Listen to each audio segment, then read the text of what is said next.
the teacher, yes, volunteered to teach that subject. And what we were doing is we used to study well in advance the complete subject before going to the class.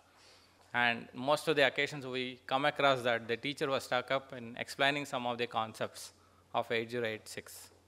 And then we used to take a lead role in explaining that and solving such problems. Even today we find such things in the most of the classes. So that's why whenever I am going to the class, I used to put a challenge. At the end of the course, at least one student can tell me that at least 30% of whatever I am teaching is not available at least in the internet also, not of the textbooks. If I can do that, I am successful as a teacher. Because whatever is there in the textbooks, if the teacher is teaching the same thing, and the student can read it once, maybe twice, he may not be able to understand, thrice, 4 times, 5 times, that's all, he can find out. Nowadays, the content is available on the internet, he can find out the solutions for whatever the problems that you are giving. Then what is the value addition as a teacher that we are giving?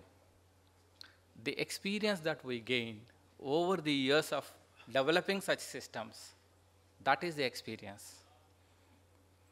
And one day, one teacher was asked, how do you teach software engineering? Software engineering, I don't teach from the textbook. I will teach from taking an example of how to design a payroll system, starting from SLDLC cycle, right from the starting to ending. I will take one example and explain. Of course, each teacher will have his own style of teaching. Pedagogy is different. But teaching such courses is extremely a challenging thing. Then,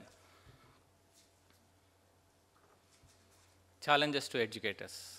Our first challenge as educators is to design and develop appropriate learning environments based on sound pedagogical, didactical principles that will ensure optimization of learning in new learning environments. How do you teach such subjects? How do you teach innovative methods of teaching? That is a challenge in the area of and in the area of information technology. Challenge to the developers. Our second challenge is U-learning. U-learning I call a one step above e-learning is ubiquitous learning. Is to keep abreast of developments in learning theory and to identify, anticipate shifts in learning paradigms to be able to adopt and adapt educational technologies that will ensure the optimization of learning in the knowledge era. Okay, now I'll talk about some of the government initiatives. Department of IT, the department which I belong to, Ministry of Communications IT, have been doing for the last 10 years or 12 years, which we have started e-learning division. And development of e-learning and multilingual tools and content technologies, content and the technologies, we have been funding a lot of projects. The first MS program in 1999 of BITS Pilani MS Software Engineering program. All the 10 modules of MS Software Engineering have been developed from a funding from DIT, and this was developed as e-learning modules for them. And then the tools, that is eShikshak from CDAC and Brihaspati from IIT Kanpur, these are the tools funded by Government of India, DIT. And some of the other content tools like student-centric tools and LMSs and some of the tools have been developed using this. And some of the content like VLSI design, embedded systems, e-security, those type of content have also been developed under this. And then establishment of National Knowledge Network, which I will talk about a little bit later. National Skill Development Initiative. And Ministry of HRD, I think most of you are aware of that. National Program on Technology Enhanced Learning, NPTEL courses. Today 400 courses are available, 40 hours of each. These were the subjects recorded by the IIT professors and available free of usage by Tier 2, Tier 3 colleges. And National Mission on Education through ICT. This was launched in February 2009. And another program, ICT at Schools. So these are the major initiatives. Just for your information, the NKN project itself, 6,000 crore project. And National Mission on Education through ICT is around 4,500 crores project. And ICT at Schools, again, of that order. The National Skill Development Initiative from DIT, we are proposing around 13,000 crore project. So some of these initiatives are very big initiatives. Okay, let me talk about National Knowledge Network. The objective is to interconnect all the institutions of higher learning and research for knowledge sharing and collaborative research across the country with a high-speed backbone network. That means each and every university and all the national labs, CSR labs, DRDO labs, all those institutions and premier institutions like IITs, medical colleges, premier medical colleges, tertiary tertiary medical colleges, and all these colleges and labs connect with a high-speed backbone network. With the speed, each campus will get around 1 Gbps minimum. To build a scalable network which can expand both in geographical coverage and speed. It would be a common network backbone like a national highway wherein different categories of users will support. How?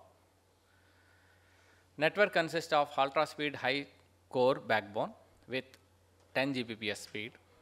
The core will consist of 10 Gbps and each node are around 1500 nodes. Each node will be connected around 1 Gbps in the campus. Then there will be a distribution node layer at the appropriate speeds. The participating institutions can directly connect to the NKN at the speeds between 100 Mbps to 1 Gbps depending on their requirements. And connected to the distribution layer through the last mile connectivity, the bandwidth, that is the edge nodes. So this is how it can serve as a backbone.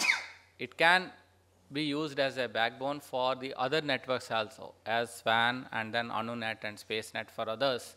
This NKN works as a backbone for them. That is, suppose there is a space program is there, the traffic is coming from Bangalore to Delhi, all the traffic from the space network can be aggregated at Bangalore and it can travel through NKN from Bangalore to Delhi. From Delhi it will be distributed to that. It is like when you are sending some of the goods, it will be put in a container. That container will travel from here to long distance. From there, it will be distributed. So that is how this network is designed. And this is the topology. Each state will have one POP, point of presence, and each district will have a secondary POP. And the bandwidth that we are taking from 3 different NLDs to get complete availability and redundancy. So the backbone today it's a 2.5 gigabit. Soon it will be upgraded to 10 Gbps. This provides the required redundancy and availability. The gateways at Mumbai, Chennai and from Delhi and Hyderabad, there are 4 gateways for internet traffic. This is being implemented by NIC and it is executed by DIT. So the current status, already 20 POPs were set up across the country. 200 plus institutions are already connected.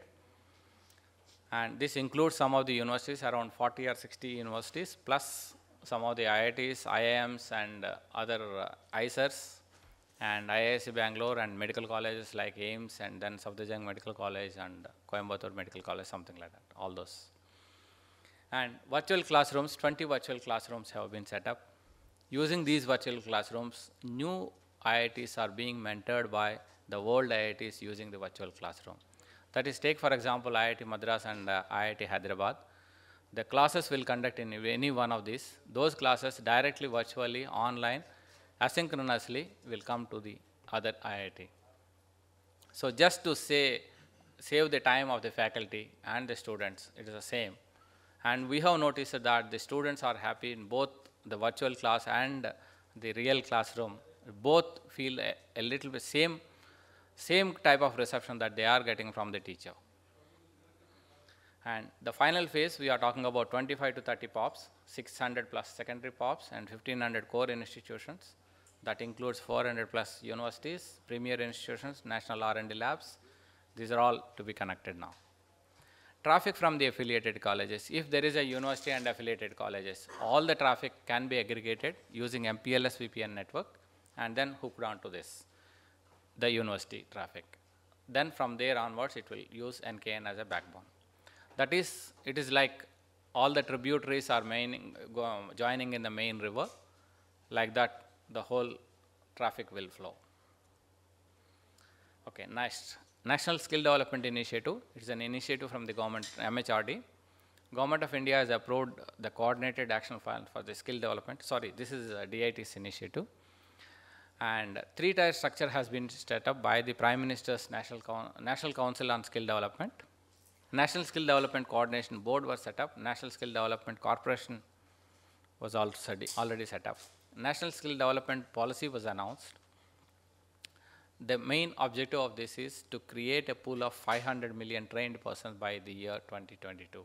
The training of skills in all sectors, in all levels, right from the certificate to the doctor level, and right from all sectors, right from the carpentry to civil engineering, construction, architecture, and then information technology, and all the areas of automobile engineering, all sectors.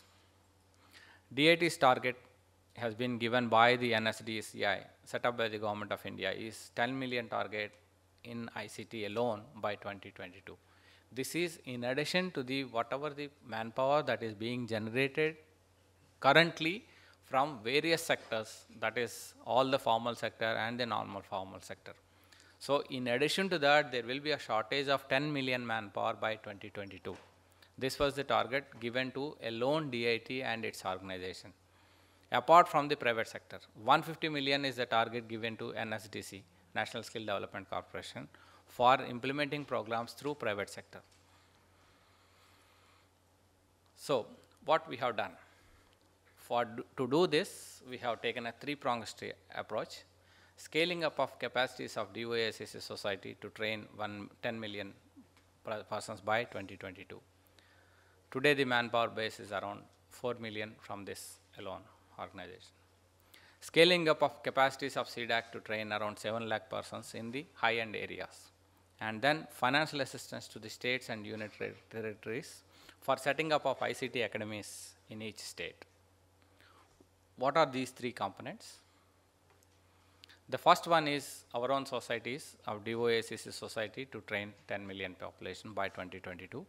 The second one is CDAC in niche areas like information security, VLSI design, some of the areas related to IT. So that is the high-end courses.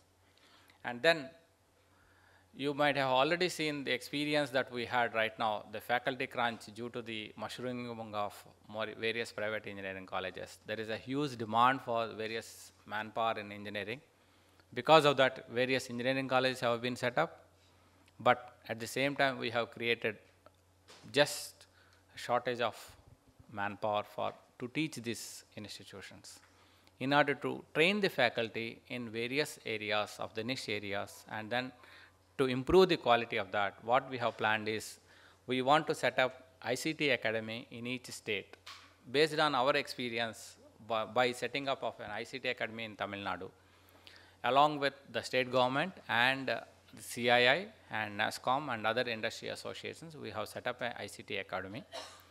It will train some of the faculties from Tier 2, Tier 3 colleges, only the faculty in the niche areas of IT, emerging areas of IT, and give intense course to them so that they will in turn go there and the students will get benefit from their